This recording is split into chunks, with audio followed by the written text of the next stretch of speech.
안녕하세요. 청운중학교 학생 여러분. 오늘은 지난 시간에 이어서 5단원의 소단원 2, 우리 언어문화 전통의 현대적 계승 두 번째 시간 수업해 보도록 하겠습니다. 이 시간의 학습 목표는 선조들의 듣기 말하기 문화를 이해하고 오늘날의 듣기 말하기 문화를 성찰해 보는 건데요.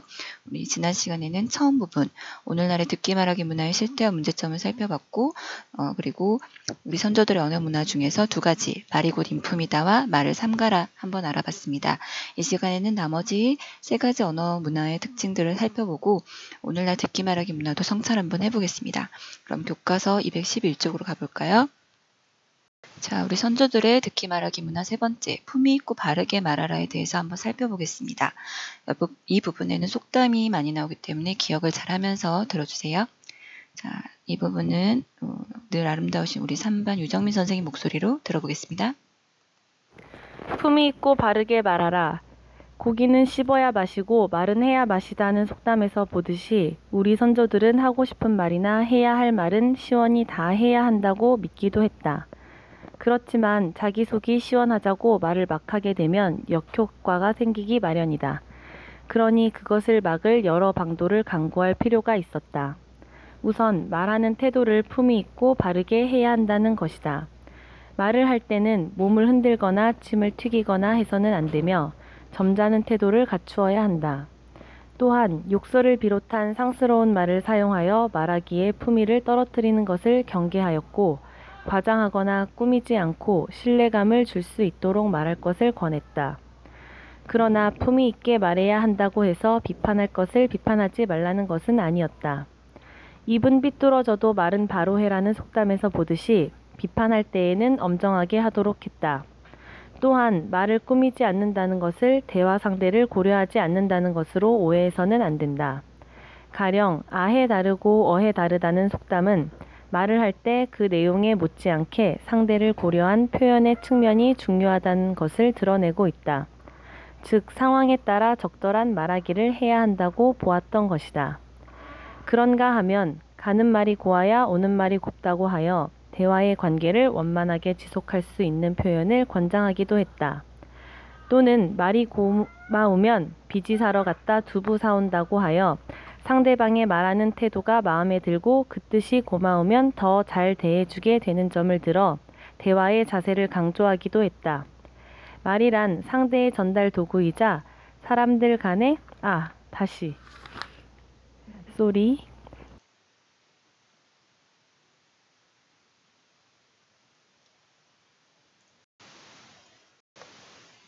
말이란 생각의 전달 도구이자 사람들 간의 관계를 형성하는 중요한 계기이기도 하기 때문이다. 선조들의 이와 같은 말하기 태도와 방식은 오늘날의 말하기 문화의 수준을 끌어올리는 데에 큰 도움이 된다. 과장하여 큰 소리로 수다스럽게 말하는 태도, 듣기 좋은 말만 늘어놓으며 환심을 사려는 자세, 욕설을 함부로 해대는 풍조 등을 바로잡기 위해서는 선조들이 추구한 품위 있고 예의 바른 말하기의 전통을 오늘에 이어받아야 할 것이다. 네, 중간에 선생님 밑줄이 잘 안 그어져서 좀 띄엄띄엄 끊었습니다. 그리고 중간에 또 유정민 선생님이 귀엽게 실수하신 것도 이해 부탁드려요. 자, 그럼 다시 한번 앞으로 돌아가서 내용 한번 살펴보겠습니다.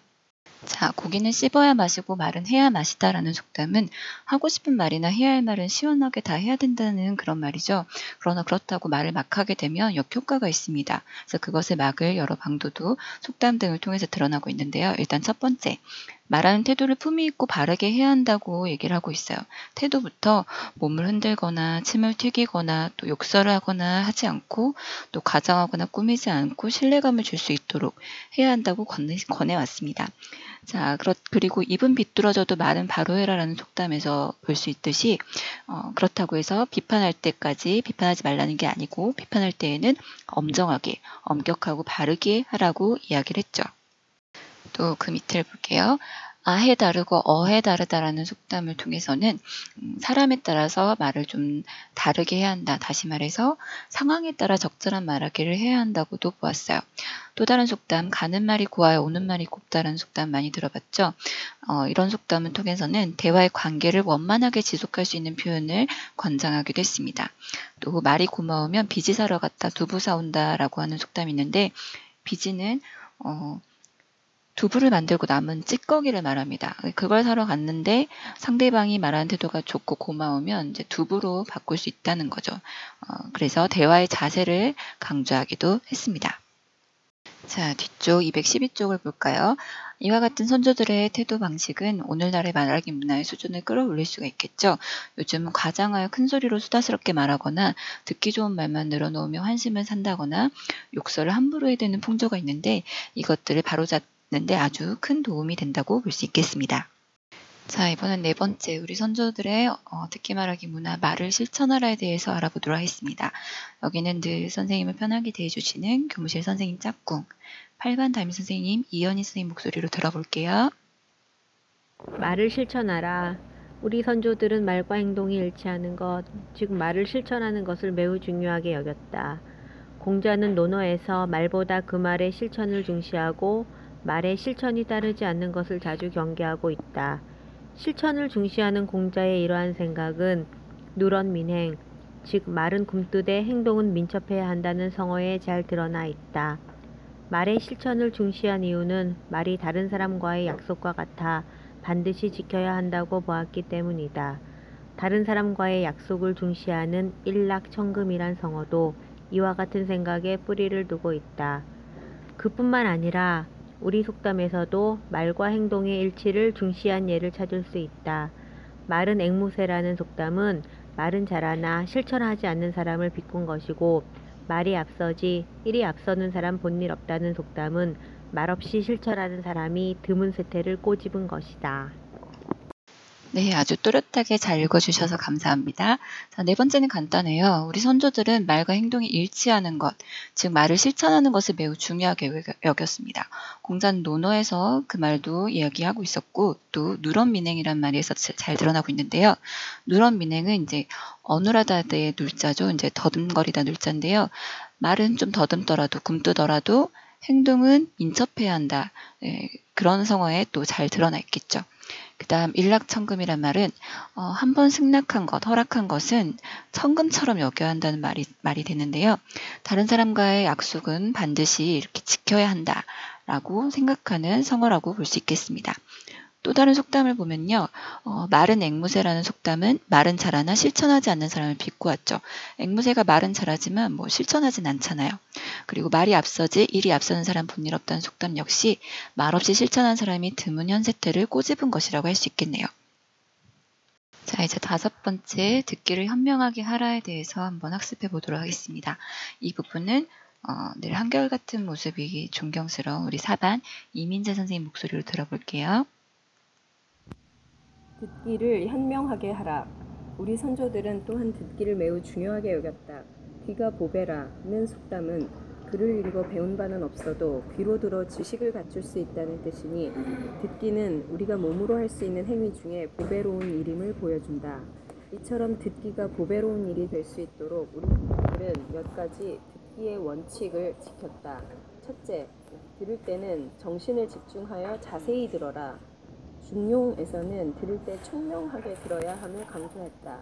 또 우리 속담에서도 남의 말을 제대로 듣지 않는 사람을 두고 한 귀로 듣고 한 귀로 흘린다고 비판했다. 이런 예들은 모두 경청하는 자세가 중요함을 강조하고 있다.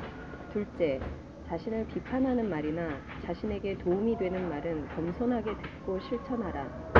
충고하는 말은 귀에 거슬리나 듣고 행하면 이롭다고 했고, 늙은이도 3살 먹은 아이 말을 귀담아 들어야 한다고 했다.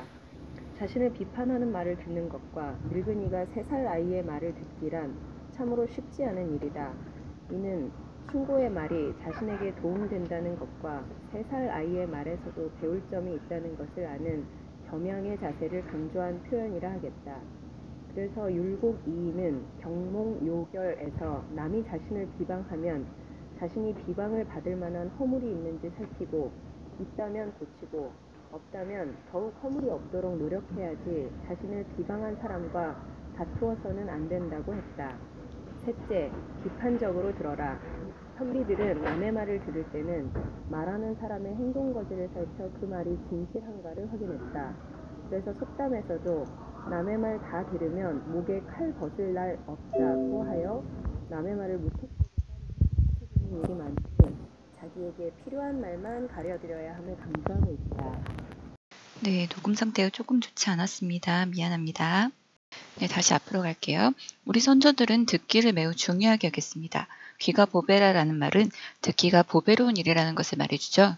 그러면서 몇 가지 듣기의 원칙 3가지를 이야기합니다. 들을 때는 첫째, 정신을 집중하여 자세히 들어라. 중용에서도 총명하게 들어야 됨을 강조를 했고, 속담 중에서 한 귀로 듣고 한 귀로 흘린다는 남의 말을 제대로 듣지 않는 걸 비판하는 것이죠. 경청하라는 말입니다. 둘째, 자신을 비판하는 말이나 자신에게 도움이 되는 말은 겸손하게 듣고 실천하라.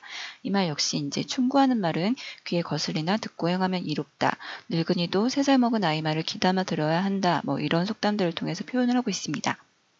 충고는 어쨌든 나한테 도움이 되고 3살 아이의 말에서도 배울 점이 있다는 것을 통해서 겸양의 자세를 강조했다고 볼 수 있겠네요.